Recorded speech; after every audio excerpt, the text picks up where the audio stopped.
नमस्कार, आप देख रहे केबीसी न्यूज़। मैं हूं अमलेश आनंद। देखिए, चुनावी मौसम है, चुनावी साल है। कुछ ही महीनों बाद बिहार में विधानसभा का चुनाव होने वाला है और आज मेरी मौजूदगी है बापू सभागार में।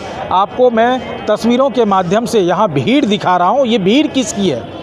ये भीड़ है भारत के लोकतंत्र के एक चाणक्य कहलाने वाले केंद्रीय मंत्री, गृह मंत्री अमित शाह जी का। अमित शाह का आगमन और बिहार में विधानसभा चुनाव की तैयारी, इन तमाम चीज़ को लेकर के आज यहाँ अमित शाह, कहने को तो सहकारिता दिवस का अवसर है, लेकिन इसमें राजनीतिक गतिविधि पर भी काम करने की बहुत बड़ी कवायद चल रही है। जी, हम बात करना चाहते हैं, अभी हम दिखाना चाहते हैं कि जो एमएलसी है जीवन कुमार, वो क्या कुछ कह रहे हैं अमित शाह के आगमन पर। ज़रा उनकी पूरी सोच को समझिए। अमित शाह यहाँ क्या क्या करेंगे या क्या रणनीति लेंगे, जीवन कुमार से सुनिए क्या कुछ कहते हैं। अमित शाह जी का, हम लोग गृह मंत्री जी हमारे हैं, यशस्वी गृह मंत्री जी हैं, उनका स्वागत नहीं करेंगे तो क्या करेंगे हम लोग? मतलब कि जो आदमी विकास का काम कभी नहीं किया उसका स्वागत करेंगे। और ये सारे हजारों लोग देखिए, बापू सभागार फूल हो गया। और जितना आदमी अंदर था, सहकारिता का कार्यक्रम था, और उससे कई गुना ज़्यादा आदमी बाहर घूम रहा है। अरे भाई, वो आते हैं तो पूरा एक माहौल बनता है और सबको लगता है कि विकास का जो डेवलपमेंट का हमारा काम रुका हुआ है बिहार में, वो काम तेज होगा। तो निश्चित रूप से सबके मन में आशा रहती है कि हमारा बिहार आगे बढ़े और बिहार के लोग चाहते हैं कि बिहार को मजबूत करें। तो लगातार हम लोग बिहार को आगे आने की आज संभावना कार्यक्रम है। सहकारिता का पूरा सरकारी कार्यक्रम है। उनको चाहने से ये उनका हुजूम है, उनको चाहने वालों का हुजूम है। समझे? क्या कोई नई सौगात भी देंगे?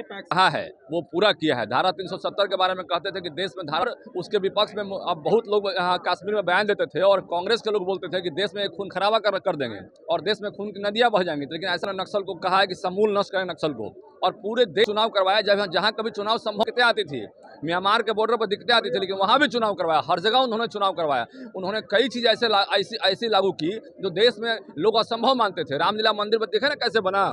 हम लोग 500 वर्षों से तपस्या कर रहे थे और सनातनी लोग 500 वर्षों से तपस्या कर रहे थे कि ये राम मंदिर बनेगा, लेकिन राम मंदिर नहीं बन पा रहा था। और जब हमारी सरकार आई, आदरणीय अमित शाह जी, आदरणीय हमारे देश के यशस्वी प्रधानमंत्री मोदी जी ने कहा कि राम मंदिर बनेगा, तो इसका मतलब ये हुआ कि उन्होंने बॉन्ड पेपर पर लिख के दे दिया। उनका जबान ही बॉन्ड पेपर है। कुछ एक दो बातें हम लोगों से भी साझा करें। देखिए, साझा तो रणनीति की बात नहीं करनी चाहिए, लेकिन मैं इतना ही बता देता हूँ कि उन्होंने जीत का मंत्र दिया है। कल भी हम लोग की बैठक थी। उन्होंने कहा है कि मेहनत से सफलता पाई जा सकती है। और आप लोग जो है कार्यकर्ताओं के प्रति और जितने भी लोग हैं हमारे जो पार्टी में हैं, सबका ध्यान रखिए और सबको मतलब कि आप काम पर लगाइए। सबको मतलब कि एक साथ लीजिए। एक हमारा नारा भी है, सबका साथ सबका विकास। अब सबका विश्वास, हम लोग सबका विश्वास लेके, सबको एक साथ लेके हम विकास करना चाहते हैं। तो ये नारा ही हमारा मूल मंत्र है। ये नारा हमारा मूल मंत्र है। सबको लेके चल भी रहे हैं हम लोग। आप जान लीजिए, बिहार में पहले क्या स्थिति थी? पहले जंगल राज था। आज क्या स्थिति है?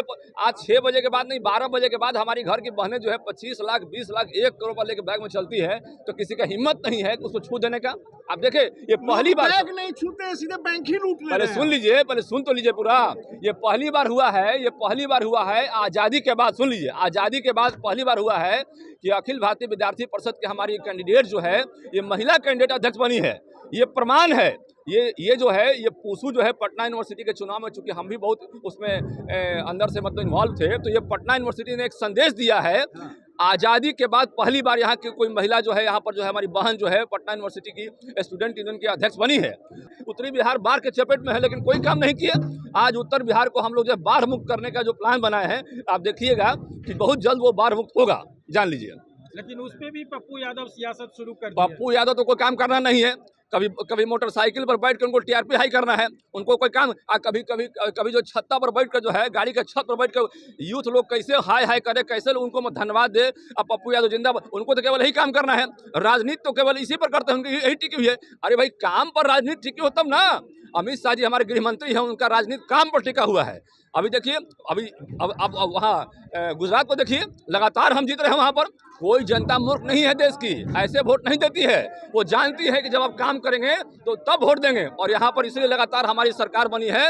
और अभी जान लीजिए, दिल्ली में हमारी जितना दिन हम सरकार चलाए हैं, 20 साल और सरकार चलाएंगे। जान लीजिए आप, 20 साल और चलाएंगे सरकार अभी मिनिमम। तो आपने सुना, एमएलसी जीवन कुमार ने साफ शब्दों में कहा है कि अमित शाह को देखने के लिए लोग आए हैं और अमित शाह की रणनीति सबको पता है कि अमित शाह चुनाव है तो वो रणनीति ज़रूर होगी और बिहार में जो विधानसभा की चुनाव है उसकी सशक्तिकरण के लिए, उसकी सशक्त बनाने के लिए यहाँ अपनी बात कहेंगे। साथ ही सहकारिता को लेकर के सहकारिता विश्वविद्यालय बनाने की बात हो रही है या लोगों के लिए जो विकास का काम होगा वो होगा। जीवन कुमार ने ये भी कहा कि उत्तर बिहार के लिए जिस तरह से 3000 करोड़ की परियोजना नरेंद्र मोदी ने दी है उस पर भी उन्होंने जिक्र किया है और उन्होंने ये भी कहा कि राजनीति के चाणक्य कहे जाने वाले अमित शाह का जो काम हुआ है पार्टी के अंदर हो, देश के अंदर हो और बिहार राज्य के लिए हो,